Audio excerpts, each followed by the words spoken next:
مفتی صاحب زیادہ تر کس طرح کے مسئلے آتے ہیں جس میں لوگ کہتے ہیں کہ بھائی اس میں آپ شرعی فیصلہ کریں؟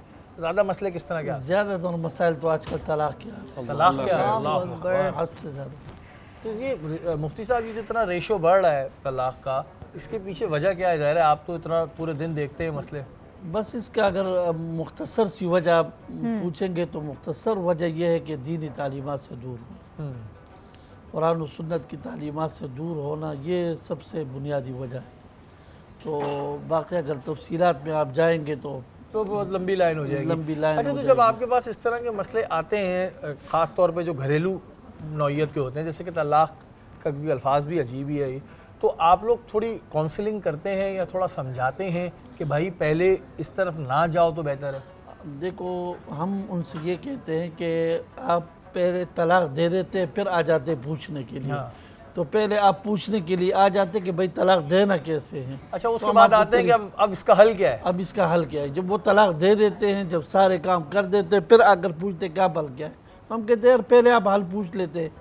مطلب اسلام آپ کو یہ کہتا ہے کہ بھائی طلاق دو ہی نہیں، لیکن اگر دینا ہی ہے نا تو اس کا بھی ایک طریقہ کار ہے. قرآن مجید میں اللہ رب العزت نے فرمایا، دیکھو اگر بیوی نافرمانی کرے سب سے پہلا کام آپ نے کیا کرنا ہے؟ فَيَضُوهُنَّ، اس کو سمجھا دو. اچھا، پھر اس کے بعد اگر پھر بھی نہ کر لے تو پھر جو ہے نا ذرا اپنے سونے کی جگہ الگ کر لے. تو عورت ذات ہوتی نا، وہ سمجھ جائے گی. پھر بھی اگر بات سمجھ میں نہ آ جائے تو پھر اسلام نے مارنے کی اجازت دی ہے، لیکن وہ اس طرح کہ چہرے پر نہ مارو، ہلکا سر پر نہ مارو، ہلکا پھلکا ایسا مارو کہ نشان نہ پڑ جائے.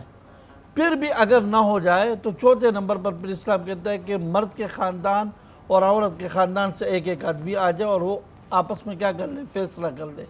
اس کے بعد پھر طلاق دینے کا اسلام کہتا ہے تو ایک طلاق دے دے. جب ایک سے کام بنتا ہے تو تین طلاقیں دینے کی ضرورت کیا ہے؟ اور ایک اور مفتی صاحب نے جو بیان کیا، خدا نہ خواستہ مارنے کا مطلب یا یہ ڈومیسٹک وائلنس یا یہ نہیں ہے، بہرحال وہ ایک چیز کہی گئی ہے، شعور اللہ تعالیٰ نے ہر انسان کو دیا ہے، اور راستے اگر آپ کے نہیں بن رہے تو جدا کر لیں.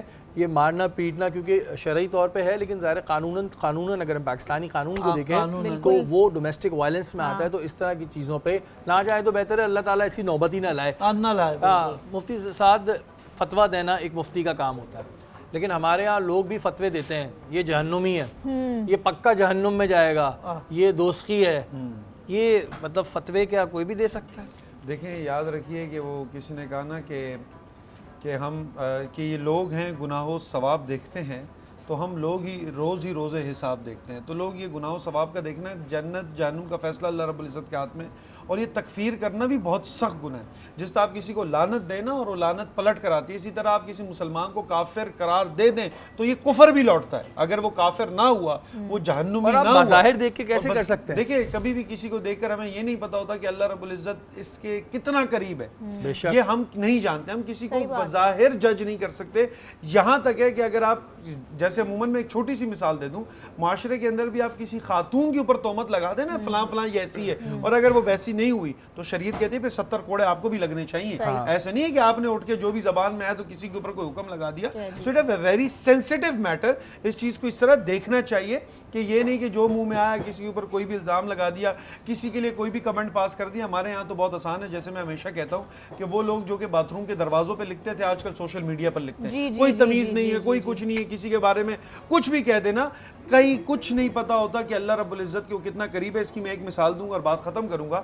حضرت موسیٰ علیہ السلام کے دور کے اندر تمام لوگ آئے اور انہوں نے نبی کو کلام کیا کہ اے نبی، بارش نہیں ہو رہی، قحط سالی ہے. حضرت موسیٰ علیہ السلام نے کلیم اللہ تھے، اللہ سے بات کی تو انہوں نے فرمایا کہ ہماری امت میں ایک ایسا شخص ہے اتنا گنہگار ہے، شریف بھائی اتنا گنہگار ہے کہ اللہ رب العزت کی رحمت رکی ہوئی ہے، کلیم اللہ کی دعا بھی رکی ہوئی، کہ اللہ فرما رہے اتنا گنہگار ہے کہ جس کی وجہ سے میں نے بارش روکی ہوئی ہے. ہم کسی کو کیسے گنہگار جیج کرتے ہیں؟ اب حضرت موسیٰ نے کہا ایسا کرے وہ شخص خود ہی محفل چھوڑ کے نا گاؤں چھوڑ کے چلا جائے، ورنہ قحط سالی میں سارے مریں گے. اب وہ شخص اس ڈر میں کہ میں سامنے سے جاؤں تو یہ ہوگا کہ میں بظاہر آ جاؤں گا، شرمندہ ہو جاؤں گا، اور اگر نہ جاؤں تو سارے لوگ مر جائیں گے. بڑے ٹینشن میں کہتے ہیں یا اللہ مجھے معاف کر دے. معافی ڈر کی وجہ سے نہیں، اپنی عزت کی وجہ سے، یا اللہ مجھے معاف کر دے. یا اللہ، یہ بات ہی کرنی تھی کہ بارش ہو گئی. حضرت موسیٰ حیران کہ اللہ نے تو منع کیا تھا بارش نہیں ہوگی. واپس جاتے یا اللہ آپ نے تو روکی بھی تھی. اللہ کیا فرماتے ہیں؟ موسیٰ جس کی وجہ سے روکی تھی اس کی وجہ سے برسا دی. حضرت موسیٰ حیران ہو گئے, فرماتے یا اللہ تو نام بتا دے میں ملا ہوں.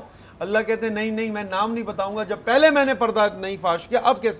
تو ہمارے یہاں ایک بہت بڑا ہمارے یہاں پتہ نہیں کسی نے کوئی ذمہ داری لگا دی ہماری کہ ہمیں تمام کے راز کھولنے, ہمیں تمام کی حقیقت بیان کرنی ہے. اگر آپ کسی کے بارے میں کوئی پتہ لگ بھی جائے کسی کا تو خاموشی بہتر ہے. اسلام آپ کو سکھاتا ہے کہ پردہ رکھیں, خاموشی کریں, کہ یہ چیز بہتر ہے اس چیز سے کہ آپ اس کا راز فاش کر دیں. اور میں ہمیشہ ایک بات, ہمارے سوشل میڈیا پر یہ لفظ آپ ہر دوسرے دن آپ کو دیکھ رہا ہوگا کہ یار یہ فلاں ویڈیو آ گئی, یہ آڈیو لیک ہو گئی, تو ہم اس کو ٹرانسفر کر کے فارورڈ کر کے سمجھتے ہیں کہ بھائی ہم نے کوئی بہت بڑا کام کر دیا انکشاف. یہ آپ کی کوئی ذمہ داری قطعاً یہ گناہ میں آئے گا کہ آپ نے ایک تو برائی پھیلائی, سطر کا بھی لحاظ, پردہ نہیں ڈالا, برائی کو عام کیا, تو یہ سخت گناہ ہے. اچھا